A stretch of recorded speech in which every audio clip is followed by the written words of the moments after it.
राजस्थान, छत्तीसगढ़, मिजोरम और तेलंगाना में जो विधानसभा चुनाव की घोषणा हुई है, इस पर उन्होंने ट्वीट किया है और जनता के आशीर्वाद का भरोसा पार्टी को है। गरीब कल्याण, सुशासन, विकास बीजेपी शासन की पहचान है। उन्होंने एक्स पर लिखा है, मुझे विश्वास है कि इन राज्यों की जनता बीजेपी को और प्रधानमंत्री के नेतृत्व में बीजेपी को बहुमत का आशीर्वाद देगी। अमित शाह, केंद्रीय गृह मंत्री जो हैं, उन्होंने ट्वीट किया है और भरोसा जताया है कि पांचों राज्यों में आशीर्वाद मिलेगा, जनता का सरकार बनाएगी बीजेपी। विधानसभा चुनाव का तो ऐलान हो चुका है।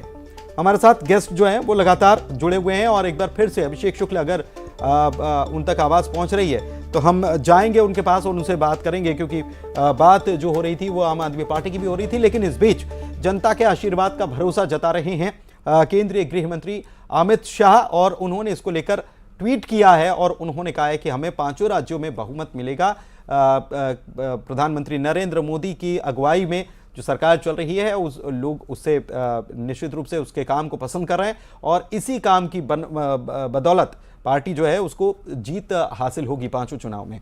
अभिषेक शुक्ल, अगर आपके पास आवाज पहुंच पा रही है तो मेरा सवाल आपको, अगर चलिए लगता है कि उन तक आवाज नहीं पहुंच पा रही है, ठीक है, सुधीर जी के पास चलते हैं। सुधीर जी, अभी हमको याद है कि निकाय के नतीजे आए थे और निकाय के नतीजे जब आए थे तो बड़े चौंकाने वाले नतीजे आए थे।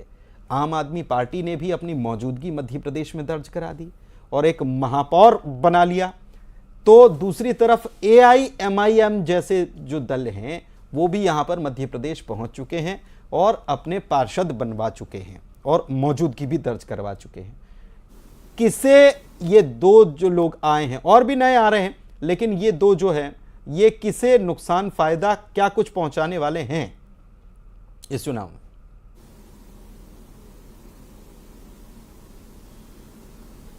बिल्कुल, देखिए, आमतौर पर मध्य प्रदेश, छत्तीसगढ़, राजस्थान की अगर हम बात करें, तीनों जो ऐसे इलाके हैं जहां पर भाजपा और कांग्रेस में ही मुख्य मुकाबला चुनाव को लेकर होता रहा है। लेकिन इस बार का जो चुनाव है, खासतौर से हम मध्य प्रदेश की अगर हम बात करते हैं तो यहां पर आम आदमी पार्टी, AIMIM, आपने अभी निकाय चुनाव की बात की, वहां पर इन्होंने अच्छी खासी मौजूदगी दर्ज कराई और आम आदमी पार्टी ने तो महापौर के साथ एक एंट्री भी कर ली है। एक अगर आप मध्य प्रदेश को नक्शे को अगर आप देखते हैं तो जो सीमावर्ती इलाके हैं, खासतौर से जो बुंदेलखंड का इलाका है जो उत्तर प्रदेश की सीमा से लगता है, वहां पर कहीं ना कहीं जातिगत समीकरण जो है वो काफी महत्वपूर्ण हो जाते हैं। ऐसी स्थिति में बहुजन समाज पार्टी और समाजवादी पार्टी की जो एंट्री होती है उन इलाकों में, और वहां से इन दोनों पार्टियों को कई बार एक, कई बार दो ऐसे विधायक भी मिल चुके हैं। तो ये आप इसकी अनदेखी नहीं कर सकते, कोई भी पार्टी इसकी अनदेखी नहीं कर सकती। और भली भांति वाकिफ है दोनों पार्टियां, जो प्रमुख पार्टियां वो इससे वाकिफ है कि ये जब पार्टियां मैदान में उतरेंगी तो निश्चित तौर पर इनके जो कैंडिडेट होंगे, जो असंतुष्ट कैंडिडेट होंगे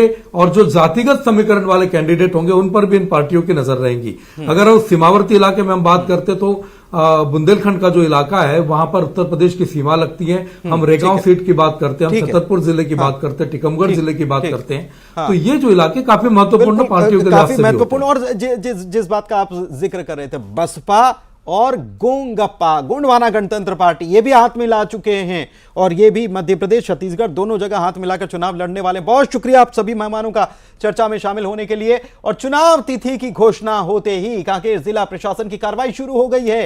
राजनीतिक दलों के लगाए गए होर्डिंग्स और विज्ञापन हटाए जा रहे हैं। 7 नवंबर और 17 नवंबर को चुनाव होने हैं और उसके पहले देखिए ये होर्डिंग्स और विज्ञापन जो लगाए गए हैं इनको हटाने का काम शुरू कर दिया गया है। आज तारीखों का ऐलान हुआ और एक्टिव हो गया है। जिला प्रशासन जो है वो पूरी तरह से एक्टिव हो गया है।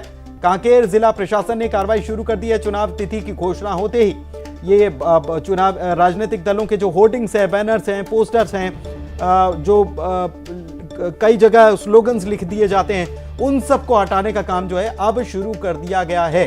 तो ये प्रशासन की कार्रवाई देखिए, ये तस्वीरें भी आपको दिखा रहे हैं, तस्वीरें भी सामने आ गई हैं। चुनावी बिगुल बज चुका है। जिला प्रशासन की कार्रवाई अब शुरू हो चुकी है।